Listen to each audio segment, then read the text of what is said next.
Good morning. How are you guys doing this morning? Good morning. Good, good. Sorry, Johnny's not here this week, so there are no funny videos.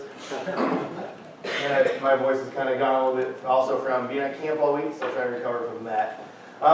So today we're not going to watch these funny videos, which are kind of relaxing, and today we're going to be a little bit to the opposite side of that. Laughter makes us comfortable, makes us enjoy life. Today we're going to be a little bit more uncomfortable with what I'm going to share. We're going to be talking about stepping out of those comfort zones that we love to be in so much. We're focusing on one of the more popular scriptures in the Bible that most of us have probably heard a time or two. We're going to talk about Matthew 28, 16 through 20, which is also known as the Great Commission. For a lot of us, if we obey the Great Commission, it requires us to step out of our comfort zones. The reason it's out of our comfort zones is because we have to go. We have to go do something. Going for a lot of us is not always the easiest thing in the world to do. It's much more comfortable to stay put, to stay home, to watch ESPN, to watch HGTV or the news, whatever you enjoy to do by yourself. It's more comfortable to stay home in our sweatpants, in our shorts, t-shirts, than to go to work or even go to church. For some of us, it's more comfortable to stay home so you don't have to go talk to people. Some people do enjoy doing that. Some people do get joy from talking to others. But for me, I like to have my alone time. It's much more comfortable for me to stay home. It's not as easy. It doesn't come as easy for me to go out on my way and talk to other people. I'd much rather stay home, watch TV, play board games, talk to my wife, than have to go out. But we as human beings like to be comfortable. That is why it can be so hard to get out of our comfort zones. And sometimes it takes a lot of work and motivation to get out of it. So almost a year ago, I married my wife. And the day after our wedding, we flew down to Nuevo Vallarta, Mexico for our honeymoon. And we stayed in this all-inclusive resort right on the beach. It was super comfortable, super relaxing to be there. Basically, we could eat whenever we wanted, we could swim whenever we wanted, and we could go to the beach for the most part whenever we wanted to. It was a relaxing place. However, we are both the kind of people where we cannot just stay at the resort every day, all day. Relax by the beach and by the pool all day. It gets fun, but only for a little while. It gets a little boring after a while. So we decided to do some excursions while we were down in Mexico. We booked our excursions through the company Vallarta Adventures, and they're a fairly big company in the world, and they had a lot of options to choose from. One thing we didn't realize was we had to find our own taxi to get us from the resort to Vallarta Adventures. And we heard before we went down to Mexico that we needed to be careful leaving the resort because it's a dangerous place to go to. Specifically the area that we went to is like a level 3 out of level 4. I don't know what that means, but we went anyway. Also before we went down there, we heard that we can get a shuttle from the resort to Vallarta Adventures, and when we got down there, we found out that that's no longer the case, that we would have to take a taxi to get to the adventures. So we were a little hesitant to take a taxi at first, and by we, I mean mostly me. I was a little hesitant to do this. We ended up booking the excursions and trusting God and the taxi drivers to get us to the resort and back safely. The thing about these resorts is there's a bunch of different resorts in the same area. It's a tourist place. It's a safe place to be. We weren't in any danger whatsoever. So we did 3 different excursions. The first one was Extreme Adventures. The second was the Dolphin Adventure. And the third was the Luxury Sunset Sailing. We only booked the third one because we had a deal of book 2, get the third one free. So we got to do 3 excursions. So all these excursions, they're pretty enjoyable, but they also required for us to step out of our comfort zones one way or another. The Sunset Sailing was a more relaxing excursion, but there were other people on the boat with us for 3 hours that we had to talk to. We were both introverts and don't really enjoy talking to strangers that much. But we ended up talking to them, and we met some people from Mexico, met some people from California, and met a person from Russia on this excursion. It was great to be able to meet people and talk to them about their lives and what they go through. The other excursion we did with the Dolphin one, this one didn't really require us as much to step out of our comfort zones. We were both pretty excited to swim with dolphins. If you ever get the chance to do so, you should do it. It's awesome. But the thing that made me step out of my comfort zone was I initiated a conversation with a dad, something I would not normally do, and found out he was from Portland, Oregon, and other things that I can't really remember about his family. But it created a relationship. It was a short-lived relationship, but it created that relationship that helped us enjoy that excursion just that much more. The first excursion we did was one that required me to step out of my comfort zone the most, the extreme adventure. So while we were booking this one, I was thinking the whole time, how am I going to do this? How am I going to be able to do this? How am I going to force myself to do these things? Because before I get any farther in this, I should let you know that I have an extreme fear of heights. I don't like heights. I don't like to get up high on things. I don't mind flying. That doesn't bother me. Roller coasters don't really bother me either. But I just don't like getting up high. And this excursion involved a lot of zip lines, involved rappelling down from a tree, a pendulum swing, ATV rides, which was the part I was looking forward to the most because I'd be close to the ground and it sounded like fun. There was a skydiving simulator and the Superman zip line. So I've done zip lines before, but none where you are as high off the ground as you are on these ones.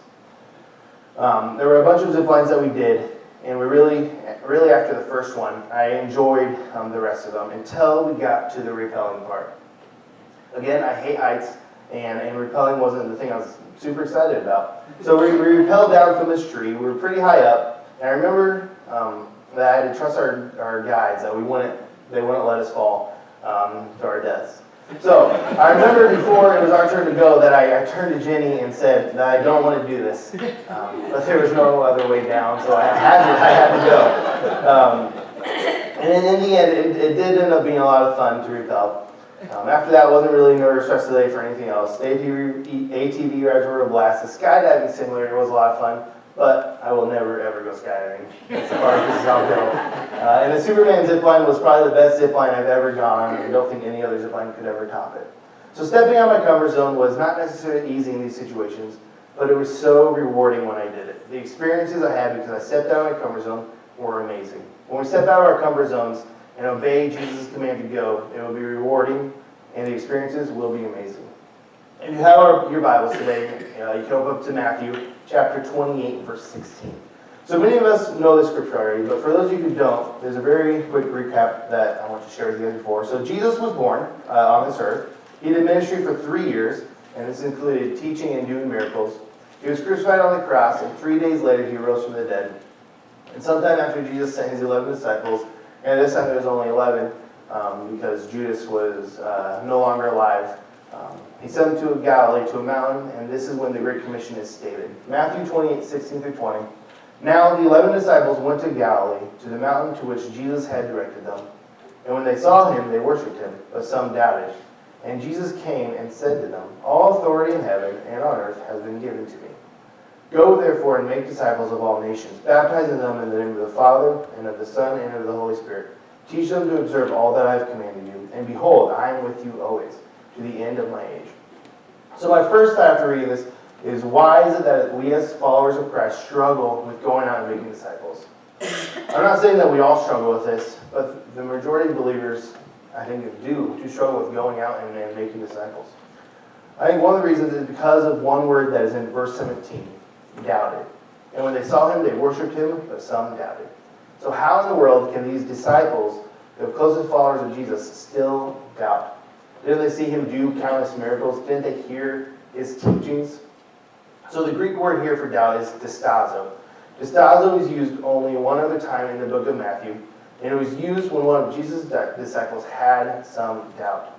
The other time this word was used was when Peter saw Jesus walking in the water in Matthew 14. Peter wanted to give it a shot, and he did for a little while until he doubted. Matthew 14:31 says, Jesus immediately reached out his hand and took hold of him, saying to him, Oh, you of little faith, why did you doubt? Why did you distazo? Peter hesitated. He had faith, but his faith was insufficient for the task at hand, and because of that, he sank. That's the same kind of doubt used in verse 17 of the Great Commission. Some of his disciples hesitated. And I believe we have that kind of doubt. We hesitate when it comes to obeying the Great Commission. We hesitate on going and doing things. So I'm going to give us 3 different things I believe the Great Commission is. There's probably more than 3, but I'm going to stick to these 3 things. And after I talk about these 3 things, I hope that we all feel a little bit more comfortable about going and making disciples. So the first one I believe that the Great Commission is that it's a command. The very first thing Jesus said to his disciples is found in verse 18, All authority in heaven and on earth has been given to me. So I don't know about you guys, But if I was there and he said that statement, that would be more than enough for me to listen to what he had to say. People in a position of command have authority, and Jesus has all the authority in heaven and on earth. It's safe to say that he is in a position of command. The next thing Jesus said was, "Go, therefore, and make disciples of all nations, baptizing them in the name of the Father, and of the Son, and of the Holy Spirit." Nowhere in there did he once say, if you feel like going, you can make disciples. If you feel like it, you can baptize them. He commanded them to go. He said, "Go and do this." He didn't leave it up to the disciples. He commanded the disciples. So there are two questions we need to answer here. Those questions are how and why. How do we make disciples? In verse 19 and 20, it says it right there. First off, we have to go. And while we go, we baptize, and we also teach them to observe everything that he has commanded. Those are the steps to making disciples. And this leads us to our next question. So why do we care to obey this command? I was listening to Mark Moore's lecture. He was a professor down at Ozark Christian College on the Great Commission. And one rhetorical question he asked his students that I want to ask here is he, and he's talking about Jesus here, is he or is he not your king? If we say Jesus is our king, shouldn't we obey what he has commanded us? Going is not an option. He says he has all authority. If you say he is your king, you're going to believe that statement and do what he has commanded you to do. Going back to our time in Vallarta, during the extreme adventures, we had about 5 to 6 tour guides, and they all had authority over us while we were there. It was for our own safety. They would tell us when to go. They would tell us when to brake on the zip lines. They commanded us to do things, and if we did not obey the commands, there's a possibility of it not ending well for us. If we say Jesus is our king, but decide we do not need to do what he commands, it will most likely not end well for us. Let's look at the life of Jonah real quick.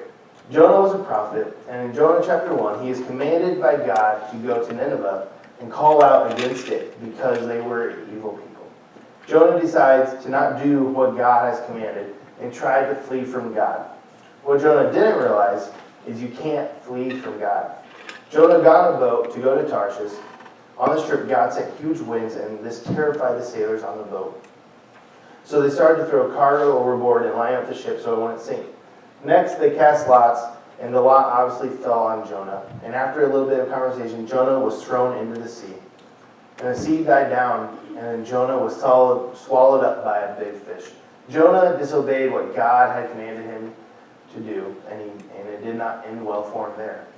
God did have compassion on him, and he had the fish spit Jonah back out on onto the dry land, and Jonah did end up going to Nineveh. But the point I'm getting at is that he was commanded to go, and at first he didn't. Second reason we should care about this command is because if we believe people are going to heaven, we have to believe people are going to hell.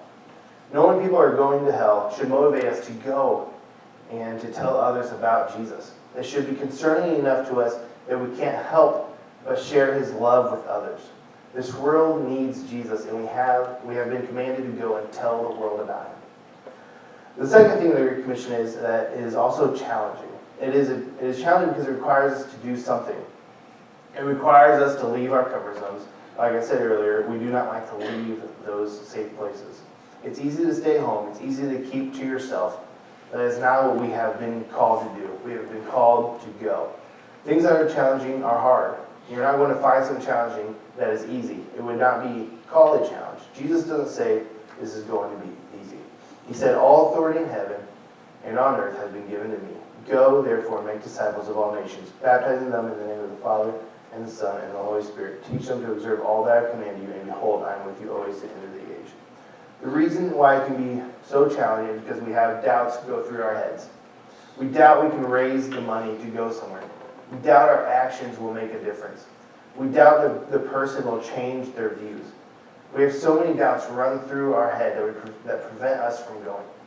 Why go do something when you are sure it's not going to work? Doubts have kept me from doing things in my own life as well. A lot of the time, these doubts we get are from Satan, just feeding us lies. Satan does not want us to go and make disciples of all nations. He doesn't want us to lead others to Christ. So he places these doubts in our heads. In high school, I did not do a great job of making disciples for Christ. God opened countless doors for me to do so. But I would have these doubts run through my head that would close these doors. What if they don't want to be my friends anymore?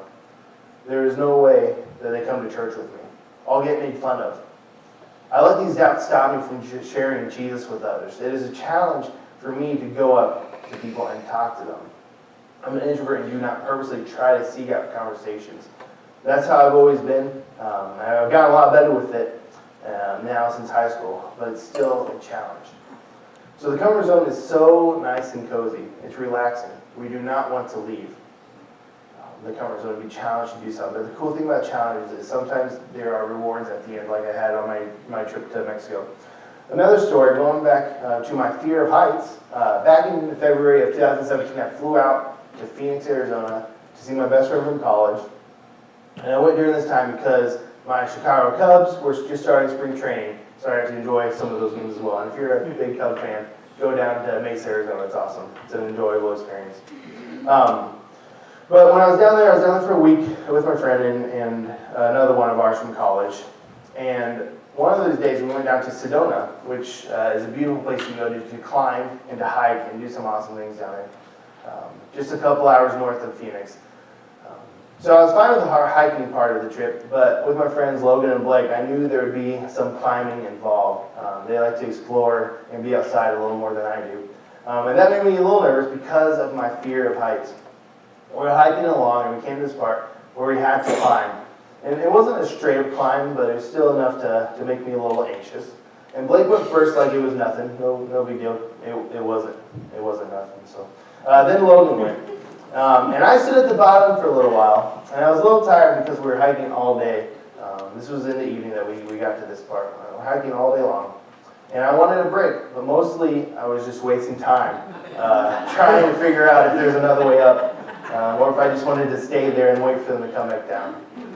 So, to point out, this wasn't that bad of a climb. It was just the fact that I had to go up higher that made me nervous. Anyway, while I was debating with myself what to do, Logan and Blake, they kept calling my name to come up. I would say back to them, go ahead, I'll catch up with you later. Or sometimes they even say, I'm not going, I'm not doing it. I'll wait for you guys here. But they kept encouraging me and wouldn't go any further until I came up. And while this was going on, multiple people would climb up and down. And this went on probably for a good 10 minutes before I built up the courage to climb up this rock. And I'm sure glad I made this decision to go up. After I climbed up this rock, it was basically just hiking to the top. And once we got there, we were able to see the most incredible sunset that I've ever seen in my life. It was a challenge for me to climb up this rock because of the height thing again. And because I did it, I got an incredible reward on seeing this incredible sunset. And sometimes when we take a challenge head on, we're rewarded with something amazing. The third thing the Great Commission is that it's comforting. The second half of verse 20 says, and behold, I am with you always to the end of the age. How comforting is it knowing that the one with all authority in heaven and on earth will be with us to the end of the age. When we go and make disciples of all nations and baptize them, Jesus is with us. Our King is with us. We have all the protection we need because He is with us. It is so comforting when we realize that Jesus is with us through it all. When we leave our comfort zone, we can find comfort in knowing He is with us. It makes leaving the comfort zone so much easier. So put aside all your doubts and fears. Jesus is with you. Allow Jesus to go with you when you go. Step out of that comfort zone because God is with you. Throughout the whole extreme adventure excursion, I had comfort in the fact that I had a harness on. They also had their zip lines doubled up. There was a top zip line and a bottom zip line that calmed my nerves a lot knowing I was connected to these zip lines. There's also this other family with us from Salt Lake City. And the mom at one point turned to me and said, don't you feel comfort when you see Mario there ready to catch you? Because I know I do. Mario was one of the tour guides, one of the stronger ones, more funny ones. We were down there as well. And he just had a calming, comfortable presence about him. And there's a comfort when you know you're protected and taken care of. Jesus is that comfort, and He is always there to take care of us. The Great Commission is a command, a challenge, and it's comforting. It's time to step out of our comfort zone and go make disciples. We need to trust Jesus while we obey His command that He will be with you. You have been called to make disciples by going, baptizing, and teaching. You're not on this mission alone. You have all your brothers and sisters doing this with you, and you have Jesus with you. Don't just sit there and take the easy way out. Don't just think, oh, someone else will do it. God has called you specifically. So my main point through this all is that as believers, we need to obey the Great Commission.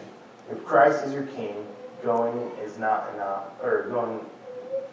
If Christ is your King, it is not an option to just sit there and not go. You have to go. As the worship team comes forward, let's pray.